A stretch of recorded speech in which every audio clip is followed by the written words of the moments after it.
Meus queridos irmãos, paz e alegria em nossos corações, sejamos bem-vindos à nossa casa. Nós vamos dar início a essa que é a última reunião pública deste ano, de 2025.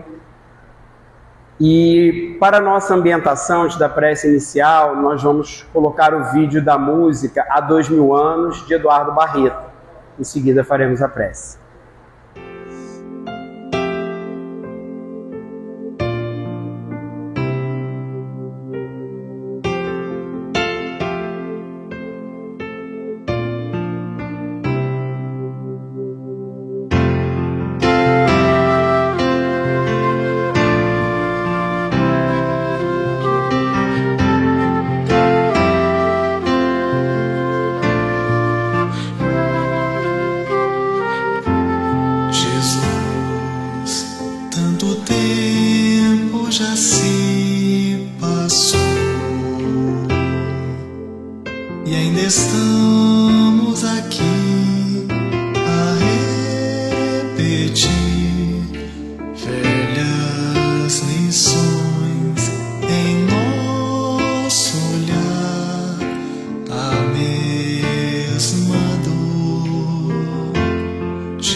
Amado Mestre Jesus,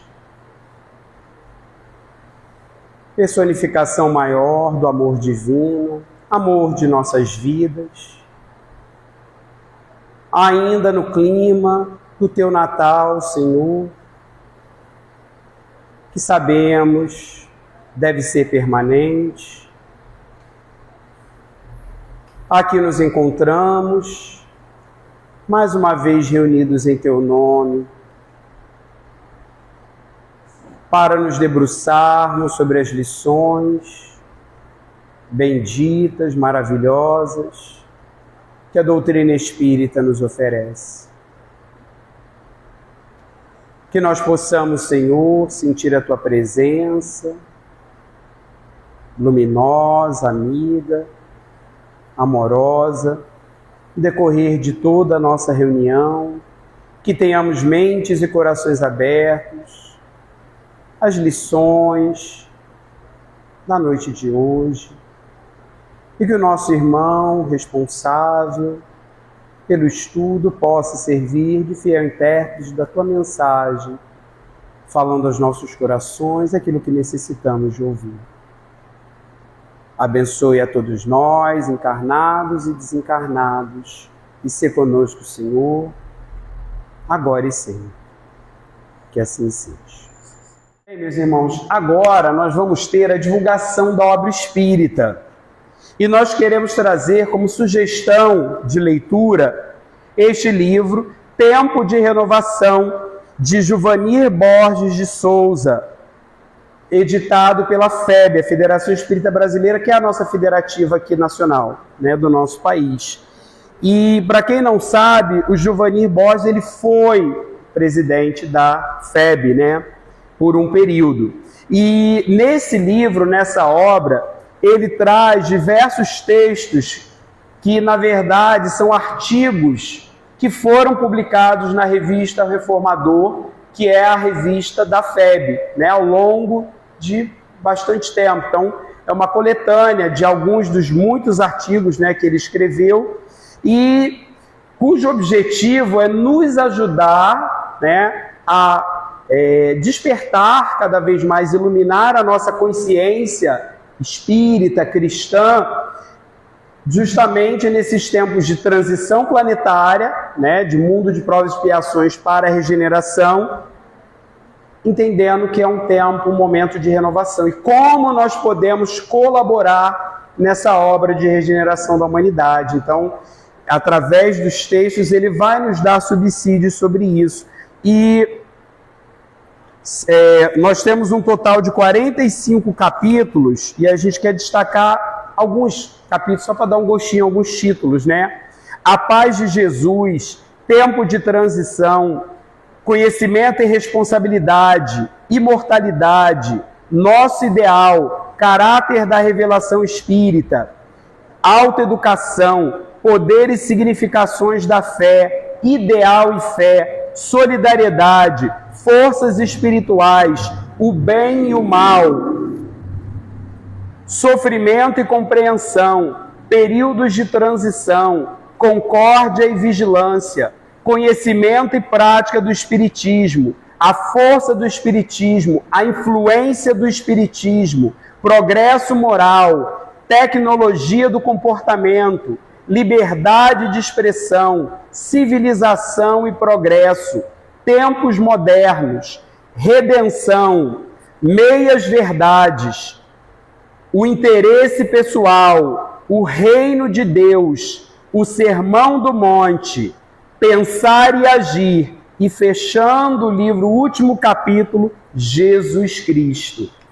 E aí, desse último capítulo, Jesus Cristo, a gente quer destacar o final do texto, em que ele diz o seguinte, afinal estamos no mês em homenagem a Jesus: nenhuma figura humana, por mais poderosa tenha sido, nenhum déspota, imperador ou conquistador guerreiro, nenhum fundador de religião, ninguém na face da terra ousaria proclamar-se com os poderes do Cristo, sem cair no descrédito e no ridículo.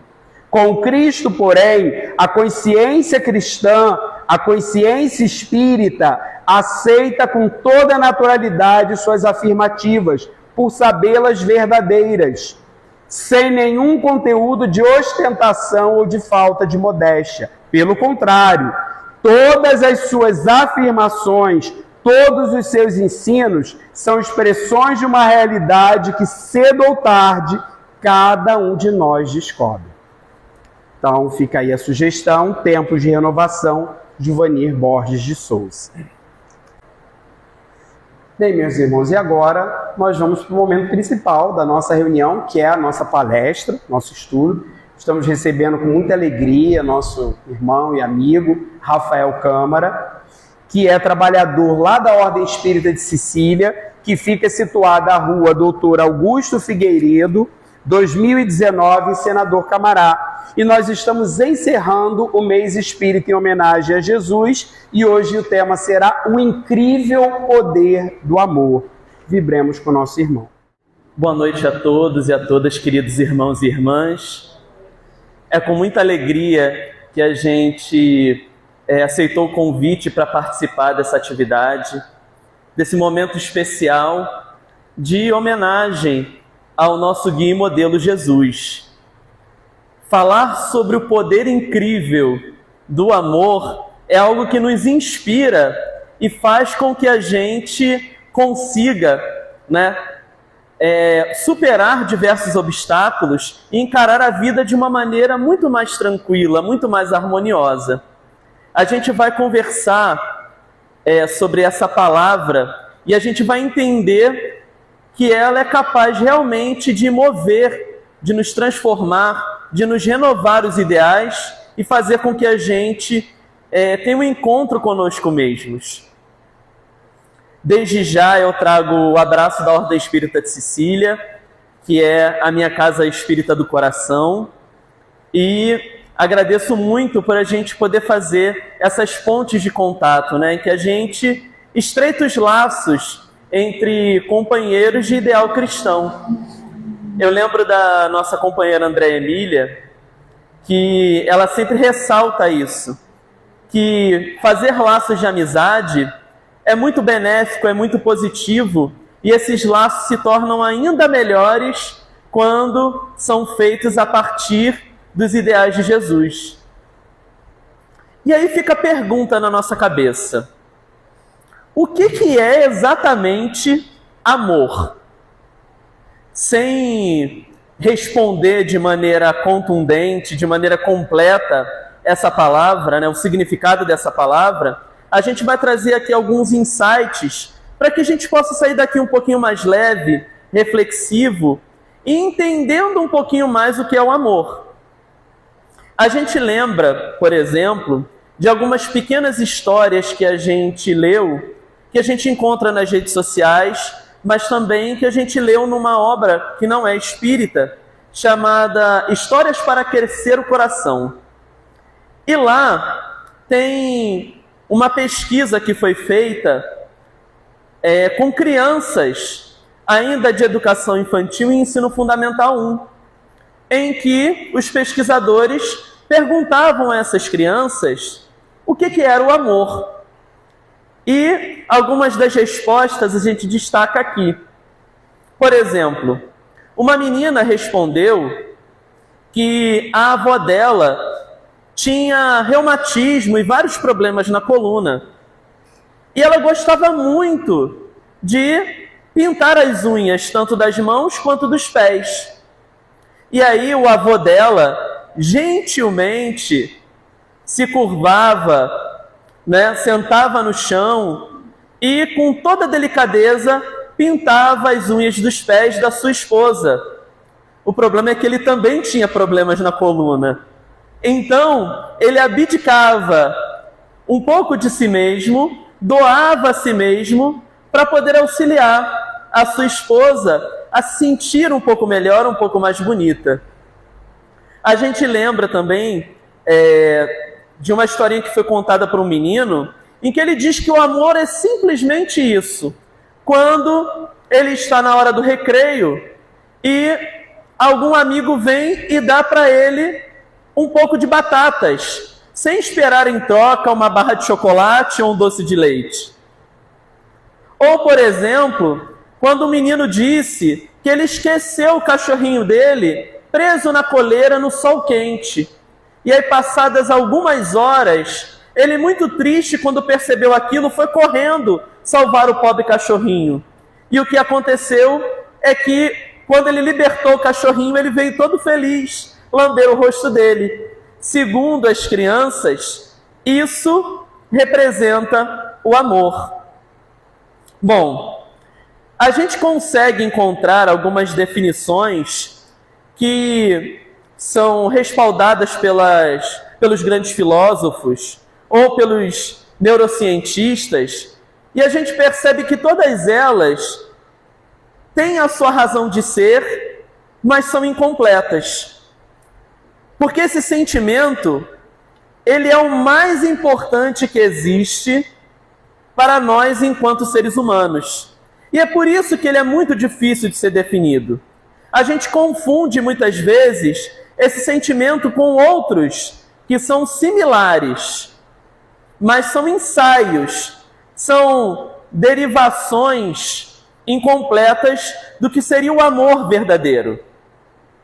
A gente lembra, por exemplo, da paixão que a gente sente por alguém que a gente acredita que vai preencher o nosso vazio interior. E aí, pela beleza da pessoa, pela maneira como ela nos trata, a gente se sente apaixonado. E quando a gente entra num relacionamento amoroso, a gente percebe, né, pelo brilho que fica nos nossos olhos, pela maneira como a gente fica desconcertado ao lado da pessoa pela qual a gente está apaixonado, a gente percebe que a gente está num momento diferente.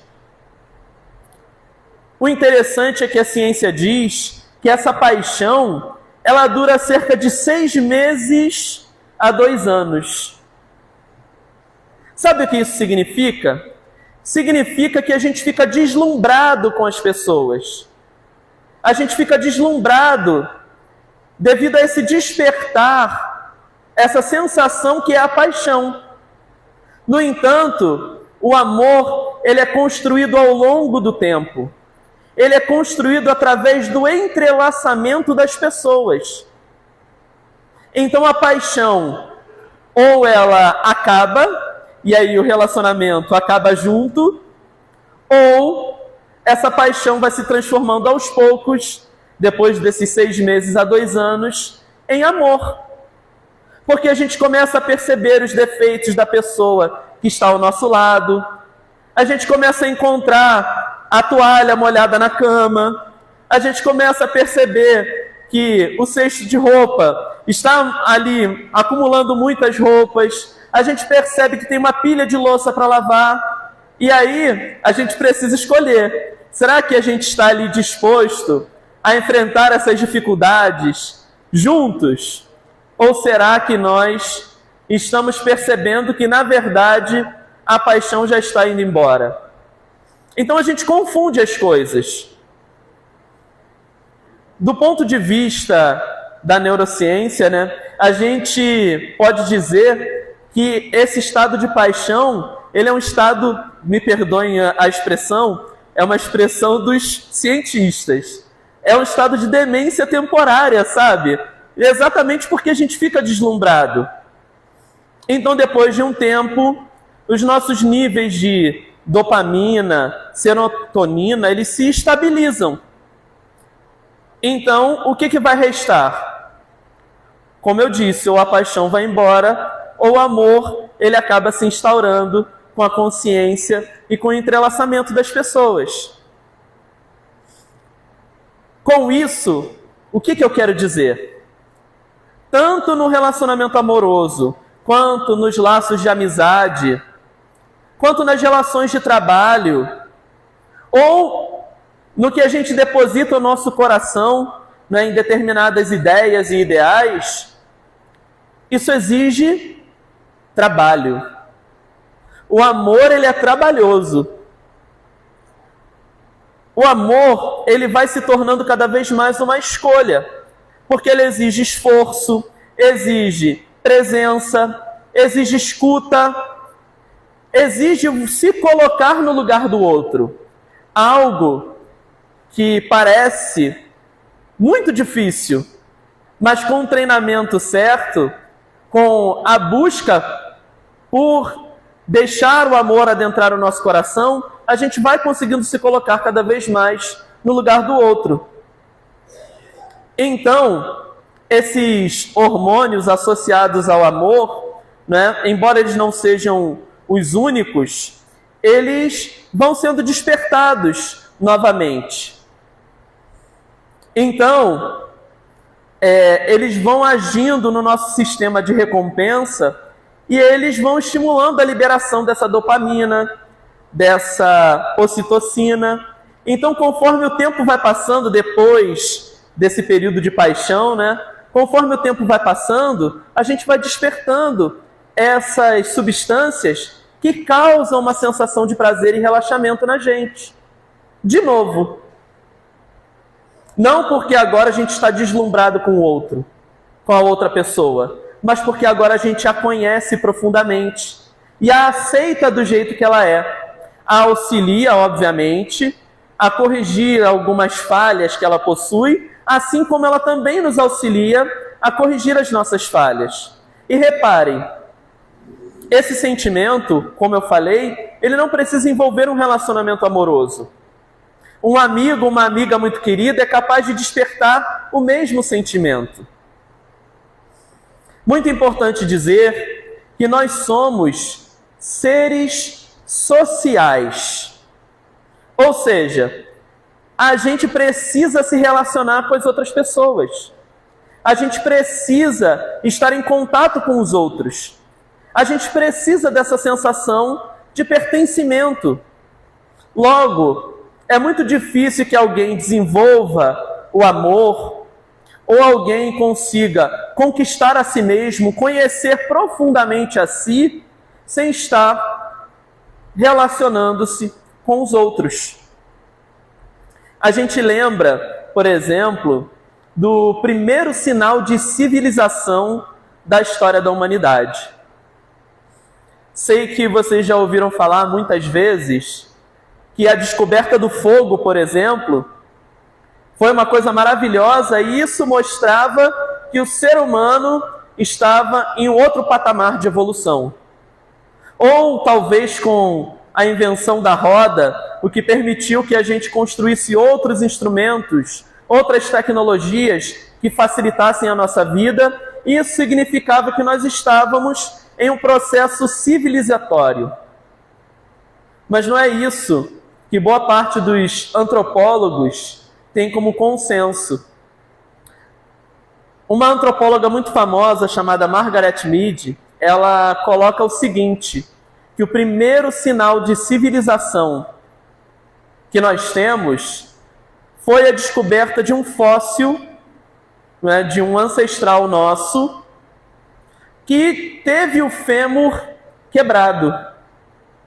Mas o osso desse fêmur estava calcificado. O que isso significa? Significa que dentro de uma comunidade, um indivíduo que provavelmente sofreu um acidente grave, reparem, provavelmente vivendo em um ambiente hostil, cheio de feras selvagens, cheio de animais peçonhentos e venenosos, correndo risco com o frio, com a fome, com a sede. Aquele indivíduo que estava machucado de maneira grave, ele recebeu atendimento dos seus. Então aquela comunidade pequena se organizou e auxiliaram aquela pessoa machucada a se recuperar, utilizando ali instrumentos rudimentares para que aquela pessoa tivesse menos dor e assistência. Ou seja, o primeiro sinal de que nós estávamos em outro patamar de evolução, que nós estávamos conquistando o que a gente chama hoje de civilização, civilidade, foi um ato de amor. Foi um ato de amor a um semelhante. Então, a gente precisa perceber esse amor que a gente chama de amor social. Esses insights que a gente tem, esses momentos de prazer e alegria que a gente tem na convivência com o outro, eles são o despertar desse amor. Essa é a experiência positiva que a gente tem ao se encontrar com um amigo muito querido, ou com os nossos filhos, com os nossos parentes que a gente não vê há muito tempo, ou com a pessoa que a gente ama. Mas muito importante dizer que quando a gente fala sobre amor, é preciso que a gente esteja pautado nos ensinos de Jesus e no que a doutrina espírita coloca para a gente. Eu lembro de uma história que eu assisti de um rabino falando sobre o amor e que se encaixa muito bem com as ideias espíritas. Porque ele dizia o seguinte: nós tratamos o amor como algo que vai trazer recompensas para nós. Então eu digo, eu amo fulano, eu amo ciclana, como eu digo que amo peixe, por exemplo. Ou que eu amo lasanha. Por quê? A lasanha me preenche, ela me completa, ela me causa sensações prazerosas. Ela traz aquilo que eu almejo. Ela sacia a minha fome. No entanto, amar é doar-se para o outro, sem esperar nada em troca. Então, reparem que a gente já está falando sobre o amor em um outro sentido. Porque a gente está falando de um amor que nos une enquanto comunidade no sentido global do termo. Eu não estou mais olhando para os meus amigos, para os meus entes queridos, para as pessoas que me querem bem, e entendendo o amor que eu sinto por elas. Eu estou percebendo a humanidade inteira como uma grande comunidade cujos indivíduos precisam estar entrelaçados. Então, amar é doar-se para outra pessoa. É você entrar no Santa Cruz lotado às 5h50 da manhã, com aqueles cheiros peculiares, e entender que todas as pessoas que estão ali dentro daquele vagão são seus irmãos. São pessoas que estão passando por problemas, dificuldades, que têm momentos felizes e que talvez precisem de amparo, de acolhimento, e que você pode doar um pouco de si mesmo para elas. Se a oportunidade surgir, você precisa estar preparado. Então, observem que o amor, ele é algo um pouco mais amplo do que eu querer bem às pessoas que já me querem bem. É óbvio que eu preciso cultivar os laços que eu construí com as pessoas que me fazem bem e que demonstram que me amam, porque isso me fortalece, isso me auxilia a enfrentar as intempéries da vida. Mas eu preciso compreender que o amor vai além disso. Eu preciso compreender que o amor é a única coisa que, quando eu divido, eu multiplico, como uma corrente do bem. A gente lembra de uma historinha da Madre Teresa de Calcutá, em que um jornalista, para acompanhar o dia a dia dela, ele percebe que ela está num momento muito delicado, tratando as feridas de uma pessoa que estava moribunda. E aquelas feridas tinham um odor terrível. As chagas que aquele homem trazia eram realmente muito feias. E o jornalista disse o seguinte: eu não acredito, eu não faria isso nem por $1 bilhão. E a Madre Teresa, com seu jeito peculiar, respondeu: nem eu só faço isso por amor. Ela própria conta uma história muito interessante, que um homem veio à casa dela e disse o seguinte: há uma família numa comunidade aqui perto que tem 8 crianças e eles não comem há dias. E aí ela conta que ela agarrou alguma comida e foi até essa comunidade.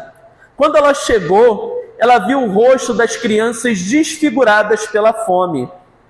Ela diz que ela não encontrou desgosto nem tristeza nos rostos daquelas crianças, apenas um profundo sentimento de fome. Então ela entrega os mantimentos à mãe das crianças. Curiosamente, a mãe começa a dividir os mantimentos em duas partes. E depois que divide, ela sai levando uma das metades. Quando ela voltou, Madre Teresa pergunta: o que aconteceu? O que você foi fazer? E ela respondeu: eu fui à casa dos meus vizinhos, eles também têm fome. Com essas histórias, a gente percebe que a nossa busca é por encontrar o outro, para que a gente possa perceber a nós mesmos nesse encontro com o outro.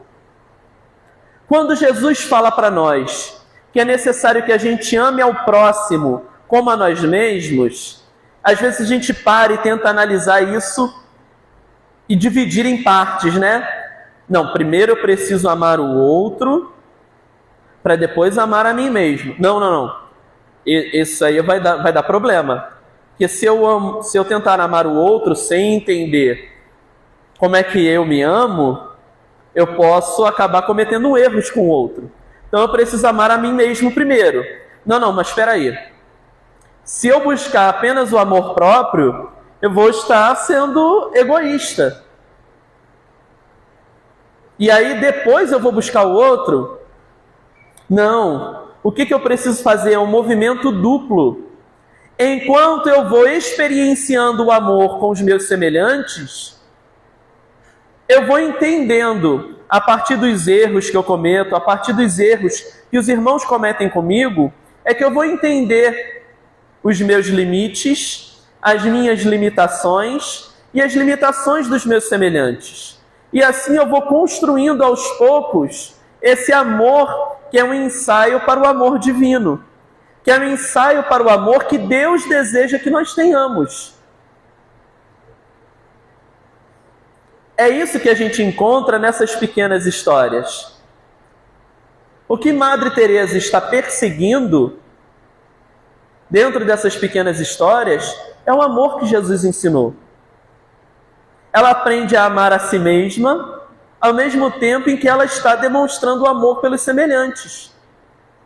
E nessa convivência com os outros, ela vai aprendendo também um pouco mais sobre como ela pode amar mais as pessoas à volta dela, sem preconceitos de classe social, raça, etnia ou gênero. A gente lembra de algumas histórias muito interessantes que a gente encontra na passagem de Jesus pela terra. Claro que se a gente for citar todas as passagens de Jesus em que a gente encontra amor ao próximo, bom, a gente ficaria aqui detalhando cada segundo da existência do Cristo, né? Da existência terrena dele. Emmanuel diz que cada segundo da vida de Jesus tem uma lição de aprendizado para nós. Mas a gente destacou aqui algumas muito interessantes. Vamos lembrar que Jesus utilizava parábolas para ensinar às pessoas aquilo que era essencial, para que as pessoas dos mais diversos graus de compreensão, elas pudessem entender a mensagem. E ele utilizava o cotidiano da vida das pessoas para poder passar os seus ensinamentos. E aí ele conta a história do bom samaritano. Bom, para os irmãos que não lembram, eu vou fazer um resumo muito rápido. Havia um homem que estava saindo de Jerusalém para Jericó, e esse homem, no meio do caminho, foi tomado por assaltantes. Uma coisa que não costuma acontecer no nosso Rio de Janeiro, apenas em outras localidades bem distantes, ele é pego por assaltantes que o atacam, tomam os seus pertences e o deixam à beira da morte. E aí o que acontece? Um primeiro homem passa por esse que estava caído e não para ajudar. Quem era esse homem? Um sacerdote, um membro importante de um núcleo religioso. Depois um segundo homem passa, vê aquele homem caído e também não para. Era um levita, um membro da tribo de Levi, pessoas que eram consideradas com autoridade religiosa significativa e que tinham um certo prestígio na sociedade por conhecerem as leis mosaicas muito bem. Então vejam, eram duas autoridades morais e religiosas da época. E aí quem para ajudar? O samaritano, aquele que dentro daquela sociedade era excluído, marginalizado, visto como ruim, como alguém que não era digno de estar entre outros grupos judaicos, porque tinha um pensamento diferente sobre as Sagradas Escrituras. Era esse homem que Jesus utiliza como exemplo de caridade e amor ao próximo, porque ele ajuda o homem caído, leva ele a uma hospedagem, paga para que esse homem seja cuidado e ainda diz que ele iria embora, mas voltaria, e caso o dono da hospedaria tivesse mais despesas, ele pagaria as despesas. Olha só, Jesus está demonstrando para nós que não existe núcleo religioso ou social ou étnico-cultural que seja melhor do que o outro. Reconhece-se o verdadeiro cristão pelas suas obras. Então, aquele samaritano utilizou o amor que tinha dentro de si, colocou o amor em movimento, entendeu que Deus estava o utilizando como instrumento e auxiliou o seu semelhante. Lição valiosa para as autoridades religiosas da época, lição valiosa para nós na atualidade. Vamos lembrar da lição de amor que é dada quando um paralítico é levado até Jesus para que ele seja curado.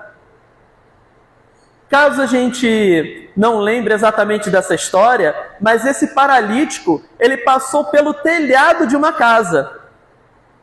Imaginem, ter um telhado praticamente destruído com um buraco enorme para que esse indivíduo que estava em uma maca improvisada fosse colocado diante de Jesus e fosse curado.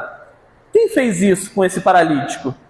Foram os amigos, segundo o texto bíblico original. Então, alguns amigos, percebendo que Jesus estaria passando por aquela localidade, convidam o paralítico para que ele tenha esse encontro e auxiliam, fazem de tudo para que esse paralítico tenha esse encontro.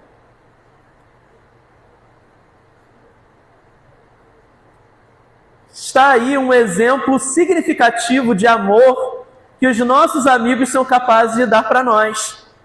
E que nós temos que estar dispostos também a fazer esse esforço.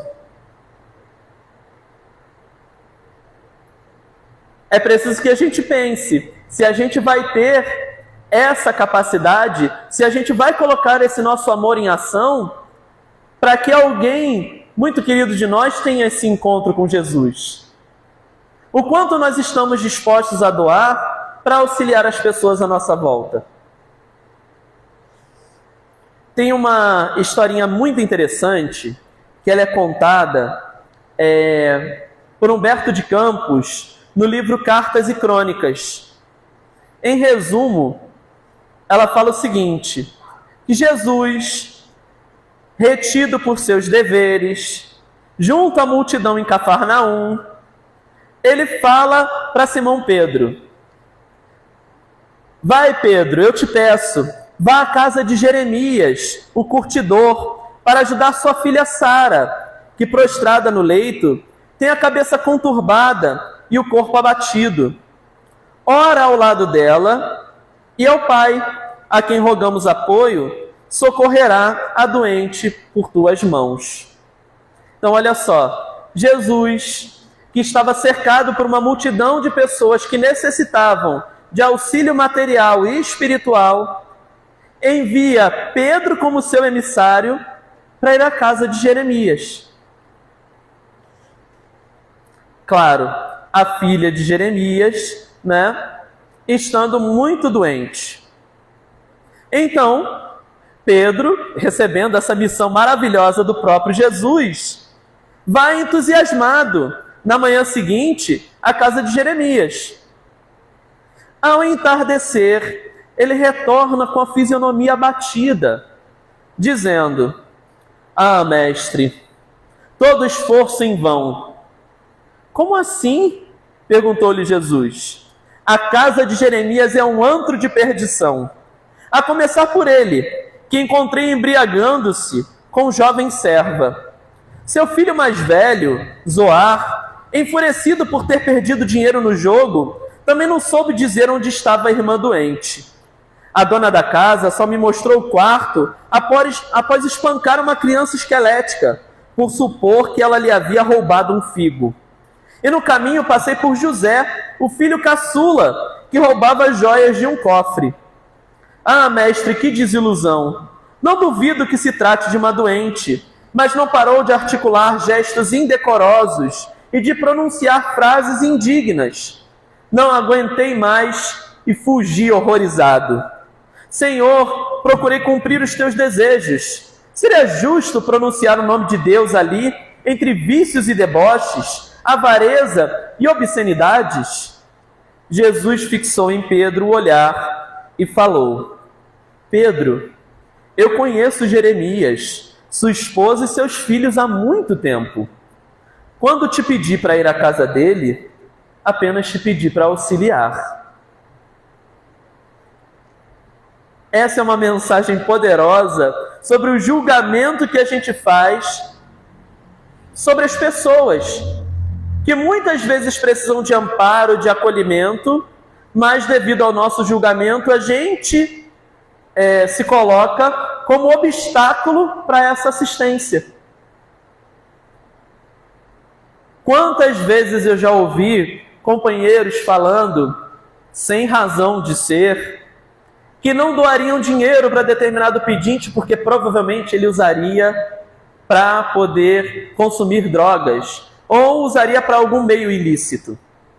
Ora, se alguém bate as portas do nosso coração e a gente está disposto a auxiliar, que a gente faça esse auxílio.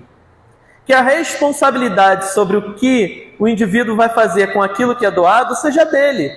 Que ele responda segundo a justiça divina sobre isso. Não cabe a mim esse julgamento. E podem ter certeza, Deus muitas vezes nos coloca em lugares, em situações, para que a gente faça esse auxílio, para que a gente utilize o poder do amor em prol das pessoas à nossa volta. Olha, eu tenho um amigo, professor, que ele era uma pessoa extremamente carrasca. Era não, eu posso dizer que ele é. Sabe aquele professor que faltando meio ponto ele reprova? Então, ele passou poucas e boas ao longo do ano letivo, dizendo que aqueles alunos eram terríveis e que o odiavam, o tratando mal o tempo todo, e ele os tratava de uma maneira bem incisiva, vamos dizer assim, colocando a régua da moralidade bem alta para que eles entendessem que era necessário ter respeito, que era necessário ter responsabilidade com os estudos e, por isso, ele sofria poucas e boas. Ao final do ano letivo, no momento em que há a formatura, a turma que ele considerava que o odiava, bom, ele chegou chorando na sala dos professores e a gente achou que ele tinha sofrido alguma situação de violência. O que foi? O que aconteceu? Não, é que fala, homem, me diz logo o que houve, a gente está aqui para te ajudar. Não, é que eles me convidaram para ser o paraninfo da turma, porque perceberam que eu estava ali disposto a ensinar a eles o respeito, a responsabilidade pelos estudos, e eles quiseram me homenagear.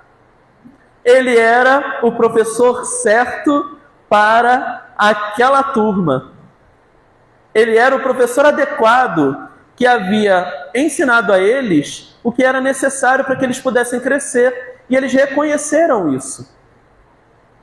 Então não se enganem, muitas vezes a gente é colocado em situações que são complicadas, desafiadoras, mas são situações que muitas vezes vão nos colocar à prova para que a gente mostre o nosso melhor, para que a gente mostre o amor que a gente tem. E muitas vezes amor é disciplina, é responsabilidade, é trabalho, é dor de cabeça. Pensem como deve ser, aliás, tenho certeza que muitos de vocês já tiveram ou estão tendo essa experiência, o que deve ser educar um filho ou uma filha.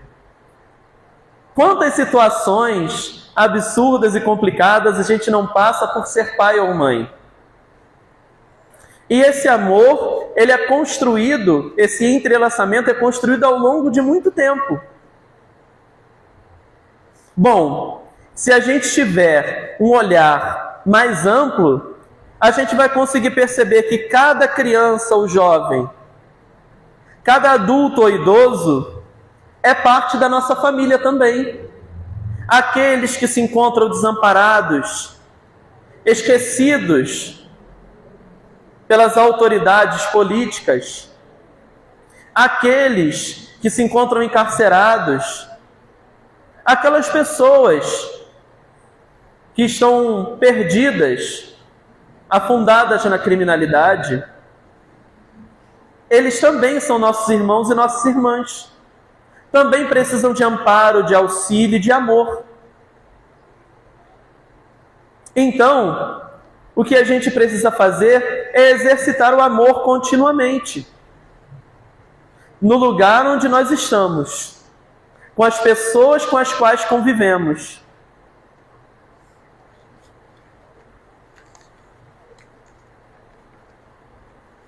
A gente lembra que essa expressão de amar ao próximo como a si mesmo, embora ela seja a máxima de Jesus, Jesus veio enfatizar um ensinamento que já estava ali, em estágio latente, como semente dentro de nós, e que se desenvolveu ao longo do tempo, até o momento propício em que Jesus veio à Terra, encarnado, para fazer com que essa semente ela realmente floresça, ela se desenvolva. A gente encontra algumas mensagens, algumas ideias dentro de escritos muito antigos. Por exemplo, os gregos já falavam sobre não fazer ao próximo o que não desejais receber dele. Os persas falavam, fazei como quereis que vos faça. Os chineses diziam, lá bem antes do tempo de Jesus, o que não desejais para vós, não façais a outrem. E os egípcios, deixai passar aquele que fez os outros o que desejava para si. E é claro, o povo hebreu também diz, o que não quiserdes para vós, não desejeis para o próximo. Aqui está o amor ao próximo como a si mesmo, em estágio de desenvolvimento inicial, em que a semente começa a se despertar, mas é com a chegada de Jesus que a gente tem esse encontro com o verdadeiro amor.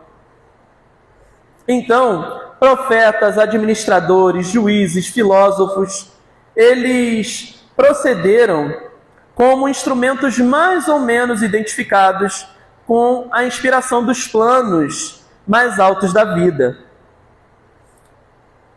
Suas figuras apagaram-se no recinto dos templos iniciáticos, ou confundiram-se na tela do templo em vista dos seus testemunhos fragmentários, o que fez com que muitas dessas expressões e ideias fossem deturpadas.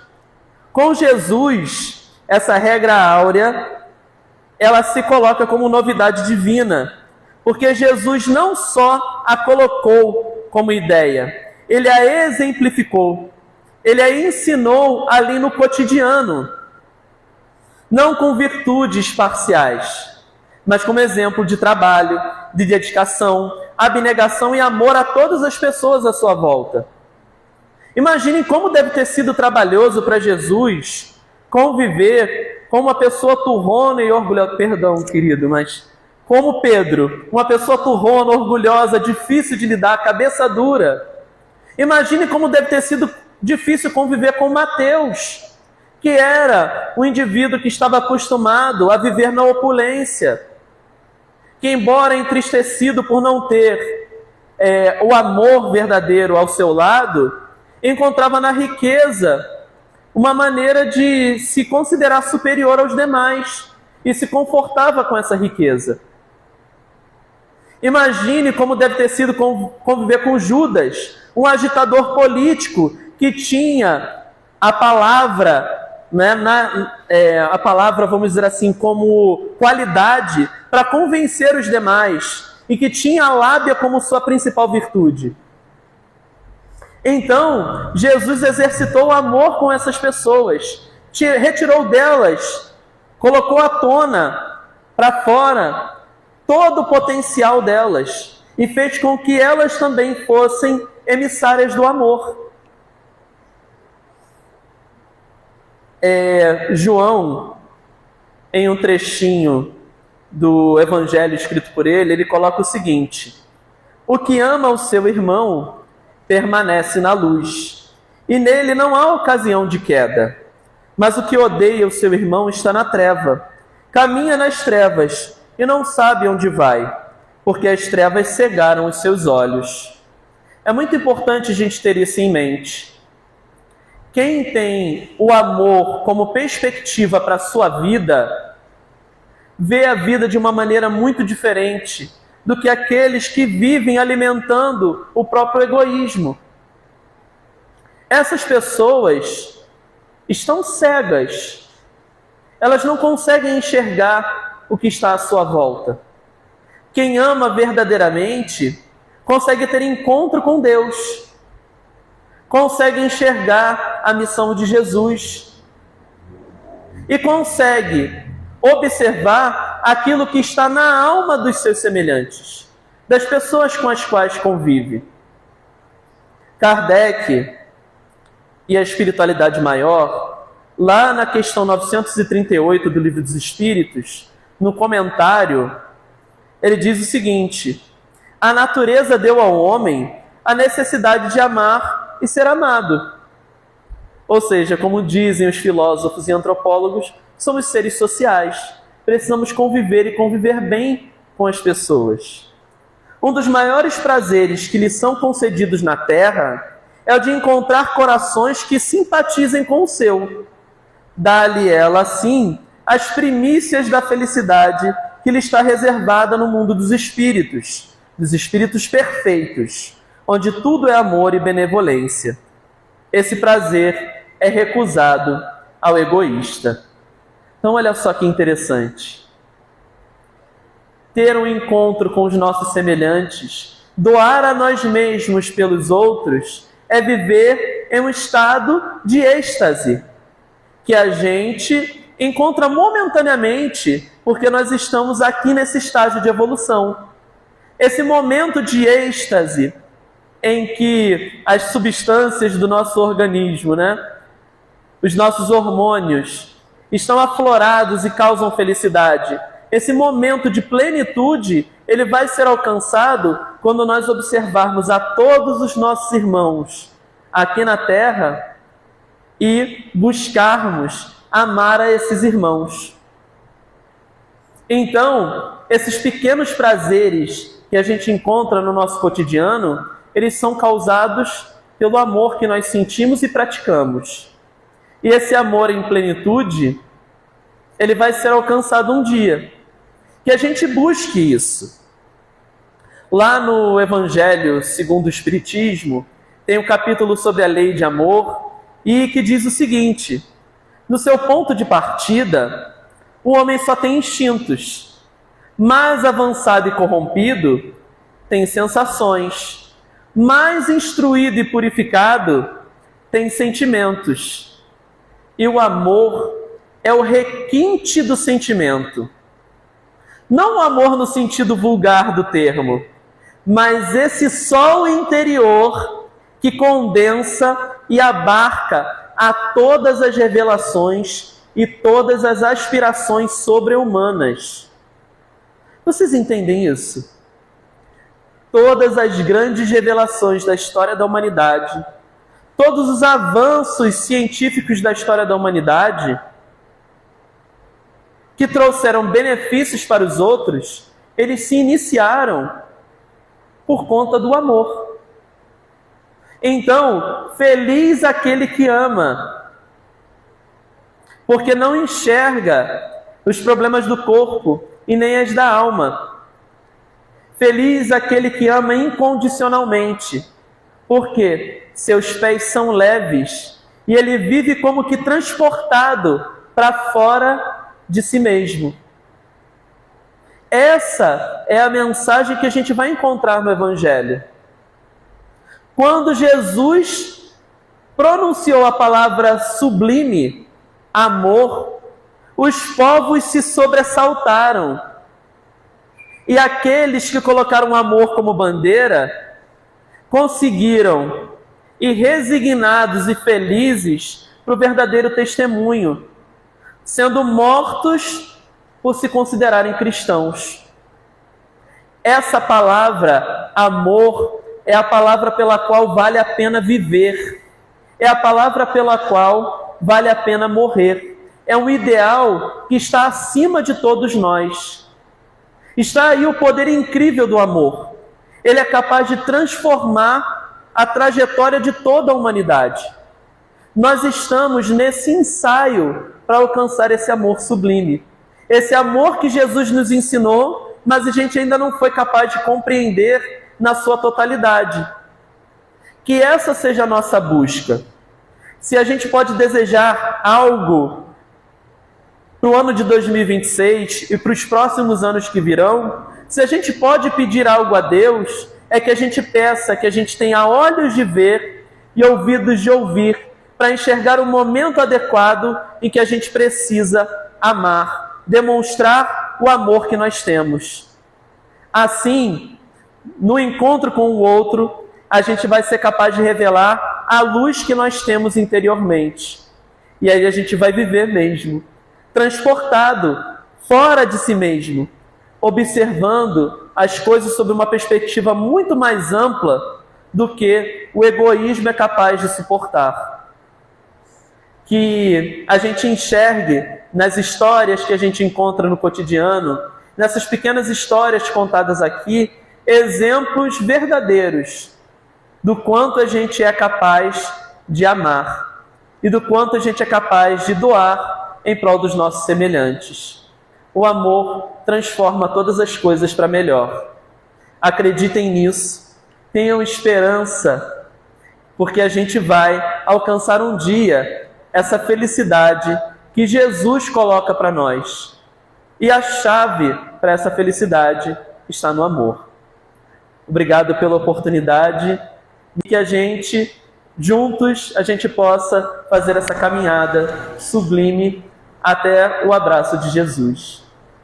Nós agradecemos ao nosso querido amigo Rafael pela mensagem da noite de hoje, rogando a Jesus que possa ampará-lo nas suas tarefas na seara do bem. Amado Mestre Jesus, Divino Pastor de nossas almas, nesse momento, Senhor, que os benfeitores espirituais da nossa casa possam derramar sobre cada um de nós, encarnado ou desencarnado, fluidos salutares, que possam nos auxiliar, fortalecendo em nós, Senhor, a fé, o ânimo, a coragem, o propósito firme de renovação de pensamentos, sentimentos, atitudes, para que possamos caminhar com segurança, com base nas lições do Teu Evangelho, rumo à felicidade verdadeira. Te agradecemos pelas lições colhidas na noite de hoje. Te agradecemos, Senhor, por este ano que está prestes a se encerrar, por todas as bênçãos que recebemos ao longo dele, por todas aquelas bênçãos que o Senhor ainda nos concederá.